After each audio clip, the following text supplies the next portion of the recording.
morning students. You all are most welcome to my class Syllabus Guidance. Today's our topic is HNO3 productions by the Ostwald method. It is the topic of P block element. So without any delay, start our class. HNO3 productions by the Ostwald method. तो exam में आप लोगों का अक्सर पूछा जाता है Ostwald विधि द्वारा HNO3 यानी नाइट्रिक अम्ल का निर्माण कैसे किया जाता है। कभी कभी पूछते हैं डायरेक्ट आपको 5 नंबर का, कभी कभी ऐसे बोलते हैं कि HNO3 की निर्माण की ओस्टवाल्ड विधि का वर्णन निम्न बिंदुओं पर कीजिए। निम्न बिंदु मतलब कभी थ्योरी पूछेगा, कभी थ्योरी, केमिकल इक्वेशंस, उसका जो फिगर है, नामांकित चित्र है, चित्र बना करके उसको लिखना है, नामांकित चित्र उसको बोलते हैं, और उसका कोई भी 2 उपयोग बोलते हैं। तो दोनों ही स्थिति में चाहे आप अकेले ऐसे पूछे HNO3 productions by the Ostwald method से उसको बनाइए तो भी आपको वही जवाब देना है, और बाकी यदि स्टेप बाय स्टेप पूछे तो भी आपको वही जवाब देना है। तो चलिए हम शुरू करते हैं किस तरह से इसको बनाया जाता है। तो हम लोगों को सबसे पहले क्या लेना पड़ेगा, एक भाग हम लोगों को लेना पड़ेगा अमोनिया। एक भाग क्या लेना पड़ेगा, हम लोगों को 1 पार्ट लेना पड़ेगा अमोनिया। ये अमोनिया कौन सा अमोनिया लेंगे, अमोनिया का जो हेबर प्रोसेस से जो अमोनिया बनता है वो वाले अमोनिया हमको लेना है। तो एक भाग हम लोग अमोनिया लेंगे और उसका एक भाग है ना, 1:8 भाग लेंगे हम उसका क्या बोलते हैं, शुद्ध शुष्क वायु, है ना। 1 भाग अमोनिया और 8 भाग वायु का मिश्रण। तो किसी किसी बुक में आप देखेंगे ये जो 1 और 8 की जगह में हम लोगों को रहेगा 1:10, किसी में रहेगा 1:11। तो ये जो वायु का मात्रा जितना ज्यादा होगा आपका तापमान भी उतना ही बताना पड़ेगा। आपको घबराने की कोई जरूरत नहीं है, अलग अलग राइटर की बुक में अलग अलग दिया रहता है। बस आपको ये ध्यान रखना है, ये जो वायु की मात्रा आप जितना लेंगे तापमान भी उतना ही रहेगा। ठीक, तो मैं इसको अभी ये डिलीट करके आगे हम बढ़ते हैं। तो हम लेंगे 1 भाग अमोनिया और 8 भाग हम लेंगे शुष्क वायु। फिर उसको देखिए यहाँ से हम लोग लिखे हैं, देखिए अमोनिया प्लस ड्राई एयर हमने लिख दिए हैं। यहाँ पे देखिए एक एरो का निशान है, यानी यहाँ से हम इसको भेज रहे हैं, है ना। भेजने के बाद देखिए यहाँ पे एक इसको कहा जाता है कन्वर्टर। कन्वर्टर का मतलब क्या होता है, कन्वर्टर का मतलब होता है उत्प्रेरक कक्ष। कन्वर्टर को क्या बोलेंगे, उत्प्रेरक कक्ष। क्यों उत्प्रेरक बोलेंगे बता रही हूँ। सबसे पहले हम यहाँ से अमोनिया और ड्राई एयर को अंदर करते हैं। यहाँ पे देखिए जाली जाली नुमा रचना है, इसको बोलते हैं प्लैटिनम गॉज, है ना। इसको क्या बोला जाता है, प्लैटिनम की जाली या प्लैटिनम गॉज। तो ये जो चेम्बर है इसको हम बोलेंगे कन्वर्टर यानी उत्प्रेरक चेम्बर या कक्ष। क्यों उत्प्रेरक कहते हैं, क्योंकि जो अमोनिया और जो ड्राई एयर है उसके बीच में जो अभिक्रिया होगी बहुत कम होगी या नहीं के बराबर होगी। यदि हम इसमें कोई उत्प्रेरक मिला देते हैं तो वो क्रिया बहुत स्पीडली होता है, तेजी से होता है, रैपिडली होने लगता है। इसलिए ये जो कक्ष बनाया गया है, बीच बीच में ये प्लैटिनम का जो वायर लगा हुआ है या प्लैटिनम को जो जाली लगा हुआ है वो इस क्रिया की गति को बढ़ाता है, एनहांस करता है, इंक्रीज करता है ना। इसलिए ये जो पूरा चेम्बर बना हुआ है, ये जो कक्ष बना हुआ है, इसको कहा जाता है उत्प्रेरक कक्ष। इंग्लिश में बोला जाता है कन्वर्टर। ठीक है, तो हम लोग 1 भाग अमोनिया 8 भाग शुष्क वायु लेंगे। लेने के बाद उसका जो तापमान हम देंगे, यदि 8 भाग लिए हैं तो 800 डिग्री 800 डिग्री सेल्सियस हम लोग उसमें से ताप भेजेंगे। ठीक है, भेजने के बाद ये प्लैटिनम जाली में से ये क्रिया होने लगेगी। जैसे ये क्रिया होने लगेगी, ये जो अमोनिया का 90%, ये जो हमने अमोनिया भेजा उस अमोनिया का कितना परसेंट, 90% अमोनिया का जो है नाइट्रिक ऑक्साइड NO में कन्वर्ट इसमें से गया, इसमें से होता हुआ 90% ये NO बन गया। तो NO को क्या बोलते हैं? Nitric oxide. NO बराबर क्या होता है? Nitric oxide. अगर NO की जगह में कभी कभी आप लोग घबरा जाते हैं कि NO नाइट्रिक ऑक्साइड है तो N2O क्या है ना? तो जब N2O होगा उसको कहा जाता है नाइट्रस ऑक्साइड, और अगर सिंगल N रहेगा तो उसको कहते हैं नाइट्रिक ऑक्साइड। इतना हो गया। इतना होने के बाद मैं थोड़ा सा इसको क्लीन करके बता रही हूँ, नहीं तो हमारा ये अच्छे से स्पष्ट नहीं आएगा। तो ये जो नाइट्रिक ऑक्साइड या नाइट्रस ऑक्साइड जो है आप लोगों को क्लियर हो गया होगा। तो ये NO है, मतलब क्या है? Nitric oxide. क्योंकि हम लोग यहाँ पे टेम्परेचर भी भेज रहे थे, है ना, तो और ड्राई एयर भी भेज रहे थे, तो ये जो नाइट्रिक ऑक्साइड है वो बहुत ज्यादा गर्म रहता है। ये जो नाइट्रिक ऑक्साइड है ना वो बहुत ज्यादा गर्म होने के कारण उसको देखिए यहाँ पे हमने लिखा है कूलर। यहाँ पे हमने क्या लिखा है? कूलर लिखे हैं। कूलर मतलब ये गैस को जो बना है नाइट्रिक NO जो बना है उसको थोड़ा ठंडा कर लिए हैं, कूलिंग में से प्रभावित किए तो ठंडा हो गया। जब ये कूलर में से होता हुआ एक अलग चेम्बर में गया, इसको कहा जाता है ऑक्सीडेशन चेम्बर, यानी ऑक्सीकारक कक्ष। चेम्बर मीन्स क्या होता है? कक्ष होता है, यानी इसमें पूरा आपका ऑक्सीजन भरा है। तो जैसे ये NO इस चेम्बर में आता है, ऑक्सीकारक चेम्बर में आता है, तो ये NO जो है O2 के साथ जुड़ता है। NO क्या हो रहा है?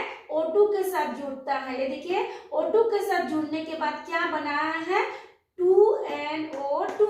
यहाँ पे NO था, O2 जुड़ गया तो 2NO2 बन गया। ठीक है, ये हमने क्या किए हैं? बैलेंस किए हैं, केमिकल बैलेंस किए हैं, है ना, रासायनिक संतुलित। तो ये 2NO प्लस O2 मिलके 2NO2 बना। अब ये जब ये 2NO2 बन गया, नाइट्रोजन डाइऑक्साइड बन गया, वो फिर हम लोग एक अलग कक्ष में भेजते हैं। इस कक्ष का नाम है एडजॉर्प्शन चेम्बर, यानी कि अवशोषक कक्ष। इस कक्ष का नाम क्या है? अवशोषक या शोषक कक्ष, या तो एडजॉर्प्शन या शोषक कक्ष या अवशोषित कक्ष। एक एक बुक में अलग अलग लिखा होगा। आप इसमें ये समझ लीजिए कि ये जो NO2 बना, ये NO2 जो है इससे क्या होगा? सोख लिया जाएगा। ठीक है, तो इसको सोखने के लिए ये जो हमने गोल गोल संरचना दिखा रही हूँ, ये जो संरचना होते हैं, या तो ये क्वार्ट्ज क्या है? छोटा छोटा पत्थर का टुकड़ा होता है, या तो ये क्वार्ट्ज का टुकड़ा होगा, या फिर ये फ्लिंट का टुकड़ा होगा। दोनों टुकड़ा में से कोई भी एक टुकड़ा यहाँ पे भर देते हैं। तो लेकिन ये जो टुकड़ा हम भरेंगे उसको क्या करते हैं? एसिड प्रूफ बनाते हैं। एसिड प्रूफ का मतलब होता है नाइट्रिक एसिड बहुत स्ट्रांग होता है, वो जब इसमें मिलता है तो इसको मेल्ट करने लगता है, पिघलाने लगता है। ये ना पिघले इसलिए इसको एसिड प्रूफ बनाया जाता है, यानी इस पर एसिड का कोई प्रभाव नहीं पड़ता। और ऊपर से देखिए हमने एक खुला हुआ है, इसमें हम लोग क्या करते हैं? पानी धीरे धीरे छिड़काव करते हैं। जैसे फुहारा से पानी निकलता है, ऐसे हम लोग पानी का छिड़काव करते हैं। ये हमने यहाँ पे लिख दिए हैं क्वार्ट्ज के पीसेस, या फिर इसको बोलते हैं एसिड प्रूफ फ्लिंट का पीसेस, ऐसे बोलेंगे। तो जब ये पानी के साथ जुड़ता है, जुड़ने के बाद ये जो 2NO2 बनता है, वो फिर पानी के साथ जुड़ करके क्या बनाता है? नाइट्रिक एसिड बनाता है, HNO3 बनता है। तो चलिए अब हम लोग क्या करते हैं? पूरा आपको थ्योरी बताना पड़ेगा, है ना। ये थ्योरी हो गया। थ्योरी होने के बाद हम लोग देखिए स्टेप बाय स्टेप उसका केमिकल इक्वेशन को बताते जाएंगे।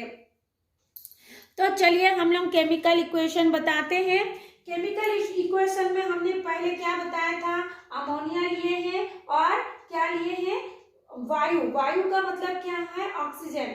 ऑक्सीजन ही हम लोग क्यों हमेशा यूज करते हैं? ये वायु में तो बहुत से गैसेस होते हैं, लेकिन जब भी वायु के साथ क्रिया होती है हम हमेशा ऑक्सीजन को ही दिखाते हैं, दर्शाते हैं। क्यों? क्योंकि बाकी जो कोई भी क्रिया जो होता है या कोई भी, जब आग, इसमें मैंने बताया इसमें 800 डिग्री टेम्परेचर भेजते हैं, या अगर शुष्क वायु की मात्रा ज्यादा होगी तो 800 से 1000 डिग्री भी हो सकता है। तो कोई भी वायु जो होता है, आग जो होता है, ऑक्सीजन की उपस्थिति में ही आग देता है, और दूसरे गैस की उपस्थिति में आग कभी भी आग नहीं जलता। इसलिए कोई भी क्रिया जो होता है ऑक्सीजन के साथ ही कराई जाती है। तो ऑक्सीजन के साथ कराने के बाद क्या बनता है? NO। NO को मैंने अभी क्या बताया था? नाइट्रिक ऑक्साइड बताया था ना, NO को नाइट्रिक ऑक्साइड, और क्या बनता है? ये पानी बनता है ना, इतना हिस्सा, ये अलग चीज है, ये इतना पानी बन गया। ठीक, अब ये नाइट्रिक ऑक्साइड, ये देखिए ये नाइट्रिक ऑक्साइड बन गया। नाइट्रिक ऑक्साइड को हमने ठंडा करने के बाद O2 के साथ क्रिया किए हैं। ये देखिए नाइट्रिक ऑक्साइड को फिर हमने O2 के साथ क्रिया करवाए हैं, तो क्या बना है?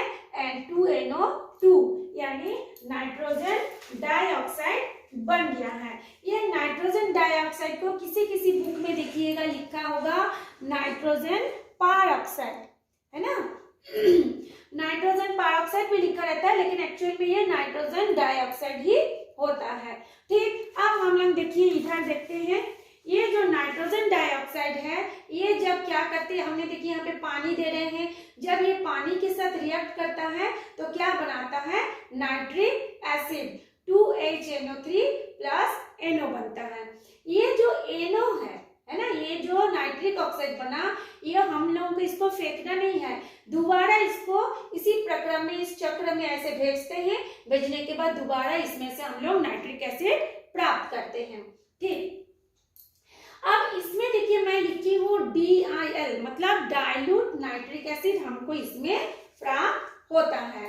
ठीक है, तो ये जो तनु नाइट्रिक अम्ल हमको प्राप्त होता है, इसको हमको कॉन्सेंट्रेट करना है, यानी सांद्रण करना है। तो सांद्रण करने के लिए हम क्या करेंगे? कॉन्सेंट्रेशन ऑफ द एसिड, इसके लिए हमको क्या करना है, क्या करते हैं? कम दाब पर ये जो हमको नाइट्रिक एसिड मिला, इस नाइट्रिक एसिड को कम दाब पर उसको आश्वन किया जाता है, यानी डिस्टिलेशन किया जाता है, आश्वित किया जाता है। आश्वित करने के बाद हमको कितने परसेंट? 68% HNO3 मिल जाता है। ठीक है, यानी पूरी तरह से अभी भी पूरी कॉन्सेंट्रेट हमको HNO3 नहीं मिला। तो फिर हम लोग उसके बाद वाला प्रोसीजर क्या करते हैं? उसको फिर हम लोग कॉन्सेंट्रेट H2SO4 के से निर्जलीकरण करते हैं, यानी उसकी जो पानी की मात्रा है उसको हम लोग हटाते हैं। जब हम लोग कॉन्सेंट्रेट H2SO4 के साथ इसका निर्जलीकरण करते हैं तो उसमें हमको 98% HNO3 प्राप्त होता है। ठीक है, तो ये जो 98% HNO3 प्राप्त होता है, उसमें अभी भी 2% कुछ दूसरे अशुद्धियां रह जाती हैं। कौन सी अशुद्धियां रहती हैं? ये NO2 गैस रहती है। ये जो हमको 98% कॉन्सेंट्रेट HNO3 मिला, उसमें 2% NO2 गैस बचा रहता है।